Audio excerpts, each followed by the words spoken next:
And we're back. And now we're going to do the second half of our favorite paintings here in our very late 18th century room. And we're moving across the waters to America, of all places. From our Indian raider to another Indian raider, but a different type of Indian raider. And he's so much more than a raider. He is Joseph Brant. Yes, absolutely. Joseph Brant, or as he is known in the Mohawk language, and if I'm saying this correctly, applaud me. And if I do not, then you may shame me in the comments. But I believe his name is Dayan in the Mohawk language. He was a Mohawk chief. He was a gentleman, a scholar, and a raider. Yeah. And here he is playing the part of Joseph Brant. He is playing the part of Thayendanegea. What I mean by that, he is just like Franklin wearing the fur cap in Paris. He, from what we know, mostly wore Western clothing. But when he came to London, he needed to play the parts for people. He did. And so, especially for this painting, he is depicted as a bit more native than he would have been when he was walking around London. Yeah, in some cases more native than the natives, as anybody who sees this will appreciate. London audiences had a tradition of coming to see Native American chiefs all through the 18th century, especially from the Haudenosaunee or the Iroquois nations, and the Mohawks especially were very famous in London. Their kings, as they called them, had come over many times. And so when they heard the Indians were in town, they wanted to see the scalp locks and the wampum beads and the loincloths and leggings and, people of the forest look. And Joseph Brant, by this time, the Mohawks' big connections with the Europeans were already kind of fusion dressing to some extent when they went doing the business of the woods. And Brant was a gentleman. He was educated. He knew how to dress for his audience. So he first came over, I think, wearing pretty much Western clothing. And one person who met him said they were disappointed not to see the savage splendor of an Indian leader. And he wasn't a king. He wasn't even a chief. He was a sachem of the Mohawk, but he's very much a leader. Yeah. And I think that's one of the things that makes him such an enigmatic person to study, is that he is this leader in the Western theater of the American Revolution. And then he actually comes over to Britain to do negotiations with King George III. Yeah. And he is instrumental in securing, and I think that's always what he's thinking of, is the future of the Mohawk Nation in a very changing world. Yeah. And he secures the future of, what becomes a lot of First Nations land in Canada. Yep. Brantford in Canada and Ontario. That's his place. He definitely earns that respect and that sinecure, another sinecure from the British, because he is a brutal raider on the Western frontier. Yes, it's not fun along the Mohawk Valley across the Old West, the true Old West, as they used to call it. It's raiding, it's settlements being burned, it's captives being carried off. You know that bit in the Declaration of Independence about the British setting their savage allies on the unsuspecting settlers of our colonies? The inhabitants of our frontiers, the merciless Indian savages, whose known rule of warfare is an undistinguished destruction of all ages, sexes, and conditions. They're basically talking about Joseph Brant and the Iroquois up on the northern frontier. And yeah, he can walk the walk in all stages, can Joseph. That's the incredible thing, is that he holds himself at court with King George III, and yet he's also a brutal military commander in the forests of the Americas. There are some incredible stats as to how much country he and Butler's Tory Rangers and Guy Johnson, lots of loyalists and Indians fought alongside each other across the frontier, how much they basically destroyed across upper New York State and stuff like that. And it's those raids that inspire Washington to send Sullivan. Yeah. And there's the other side of the coin, because Sullivan goes all the way up into the heart of the Iroquois country and burns everything, and they can't stop him. And actually, weirdly enough, there's an echo in Washington's own life from this, because in 1753, he found out that he was already known as Town Destroyer to the Iroquois. Oh. That was his name. Even in the 7 Years' War. Apparently, yeah, that is the name they knew him as. And there's a painting of Town Destroyer right next door here. Yeah, there he is. And you wouldn't expect to see lots of Washington iconography in London, but even in the 18th century, there's a lot of Washington portraiture. He's a celebrity in Britain, actually. Especially amongst our Whiggish friends. Indeed.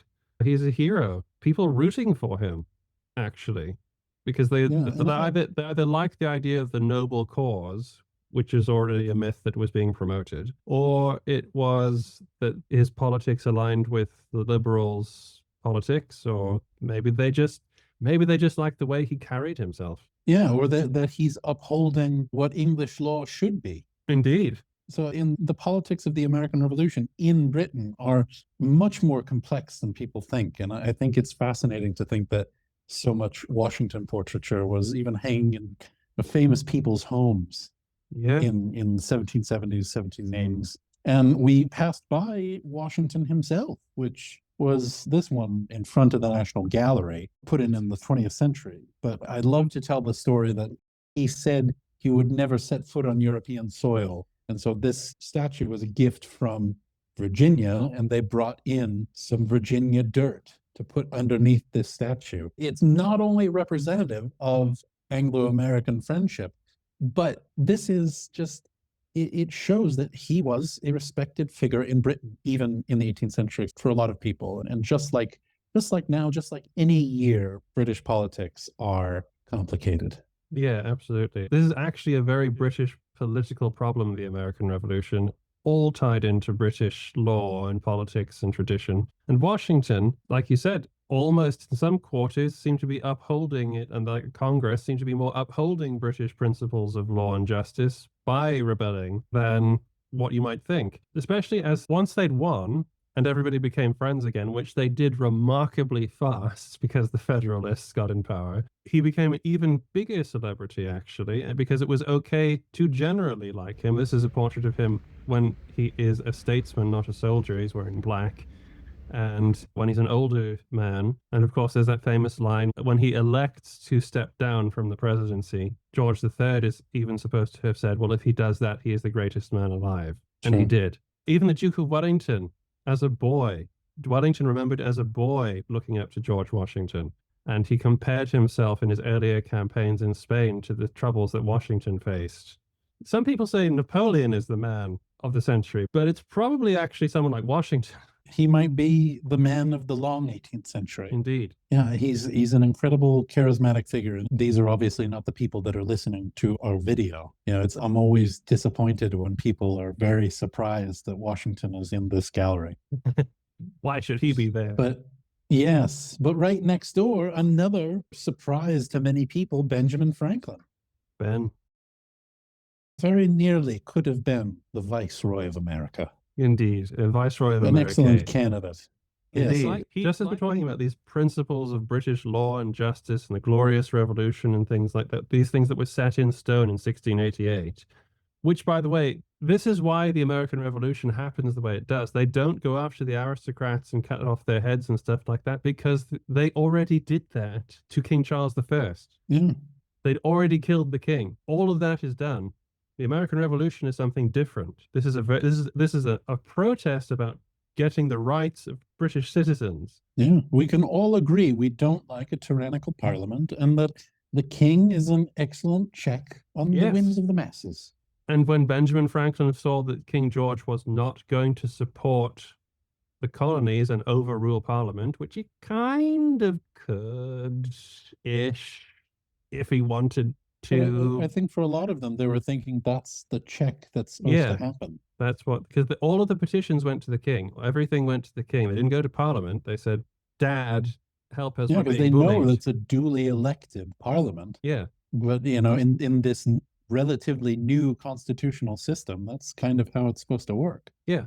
And when he wouldn't do that, he became the tyrant. Yes, what a tyrant. One of the worst. But Benjamin Franklin, Yep, we've been to his house. we have. We celebrated Independence Day in Benjamin Franklin's house. What a day. He spent 10 years here.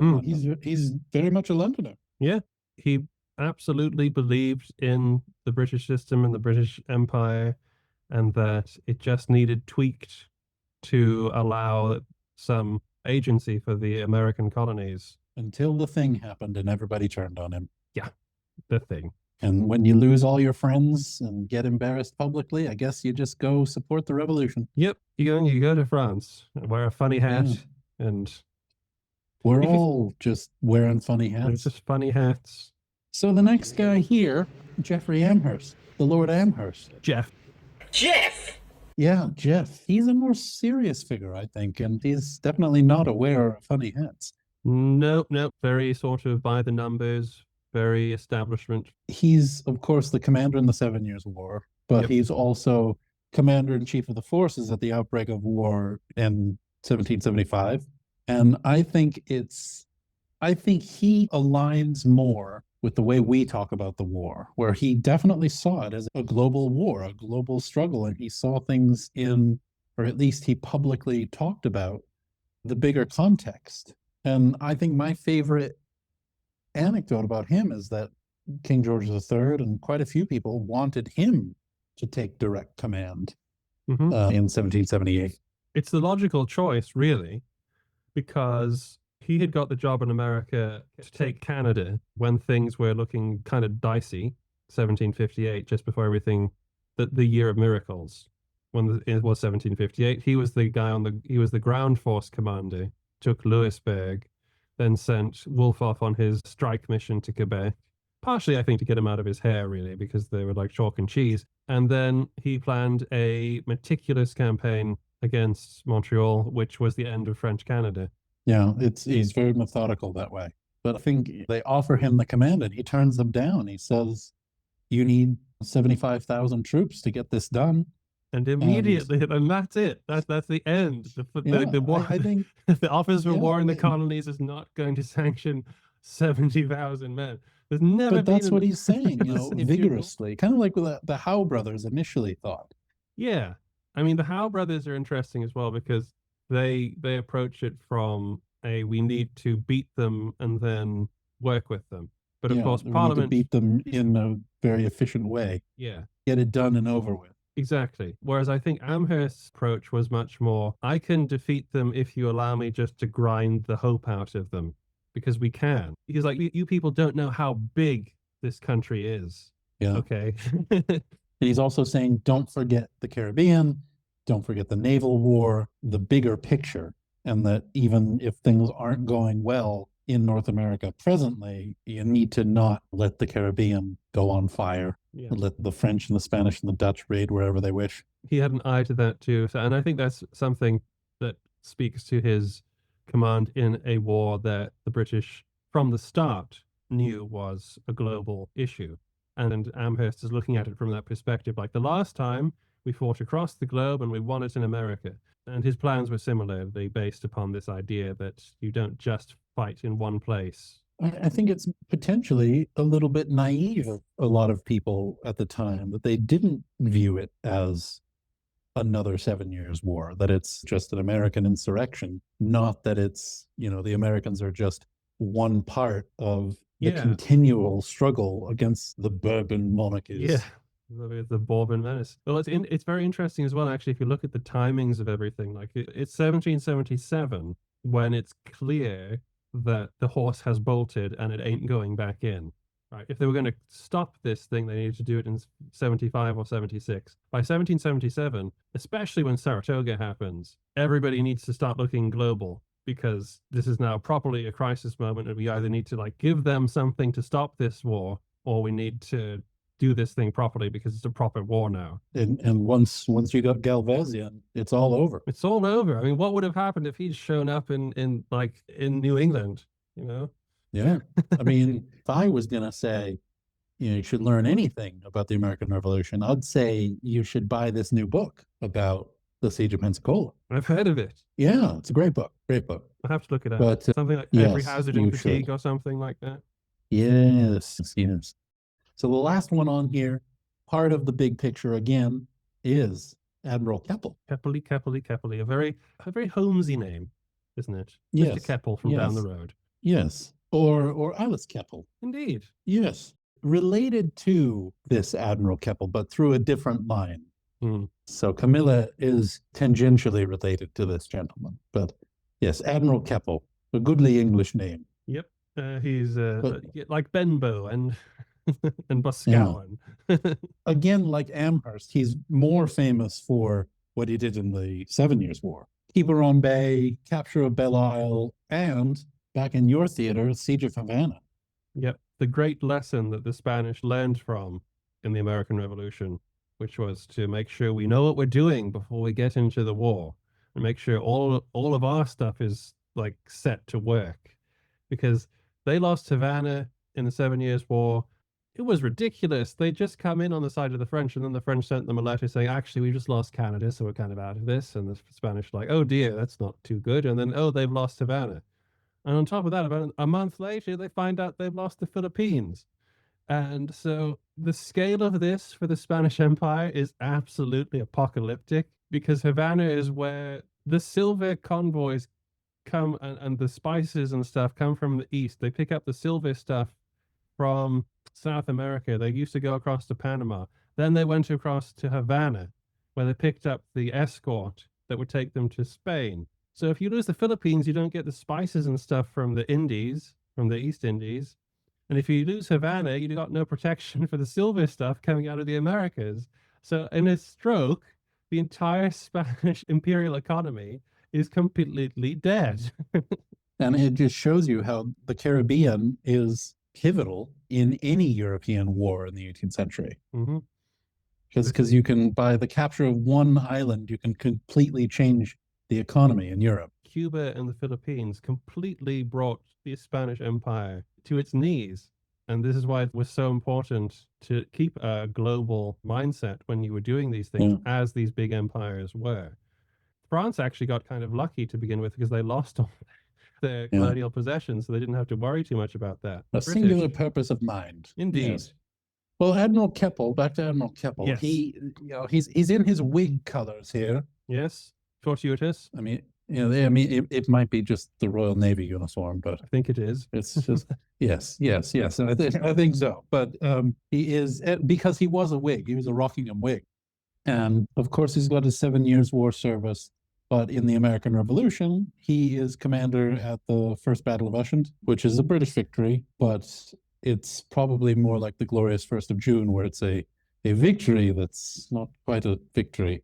Yeah. And it begins this scandal because he criticizes the Admiralty for not coppering all the ships and blames it on the coppering. And then his subordinate Palliser, they get into a scrap, and the parliamentary inquiries for both of them. I think the funniest thing about him is that the Marquis of Rockingham actually commissioned a column to commemorate his acquittal. I don't know if you would want your friend to make a monument to the fact that you were acquitted of all those things that they said you did. You got away with it. You were vindicated. Yeah, you got away. It's almost, it's kind of a Whiggish thing, actually, to put monuments up to the righteousness of your cause rather than to the person itself. That's a good perspective on it. But yes, Admiral Keppel, another Whig. Another Whig on the Americas wall.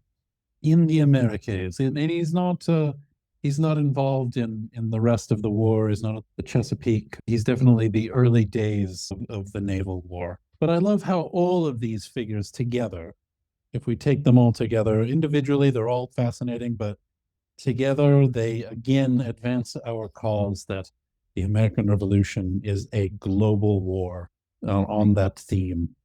Definitely.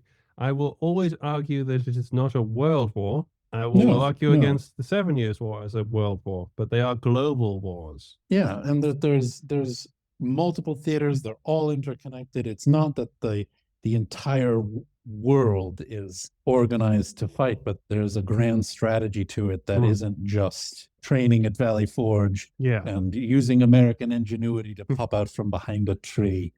It's the fact that it's a global war with Native Americans from all over the continent, from all of the Spanish Empire, all of France, the Dutch are in there somewhere, all of Britain and her colonies. It's a complex and it's situation. It's part of the beginning of a worrying trend in the size and destructive power of wars fought between giant empires as well. If you think about the course, you get the 7 Years' War, you get the American Revolution and the wider war that sparks, then the apocalypse of the Napoleonic Wars. And everybody kind of just gets so frightened by that, they say, hey, let's not do this again. But they do. So that's there's lessons to be had from the scale of wars that have started back in 1755. Well, I hope everyone enjoyed our 18th century adventure here. There's a lot more. I mean, it always feels like visiting old friends, doesn't it? Yeah, you see all these guys in books all the time, in the center of your books and on the covers of them. These are people that we talk about all the time and claim to be experts on. And now we're seeing them again. Yeah. So if anybody has any particular painting at the National Portrait Gallery that you think we should go back and talk about, I think we have a few that we might already, but if anybody has any ideas, let us know. But for now, I am Daryl, known in genteel circles as the Lord Rivers. This is Lando from Adventures in Historyland. Thank you all for watching, and again, the business. We have been about it. We have been about it. That's a Fry and Laurie reference. There's no need of further explanation. Aye, let us be about the business. Business! Let us be about it.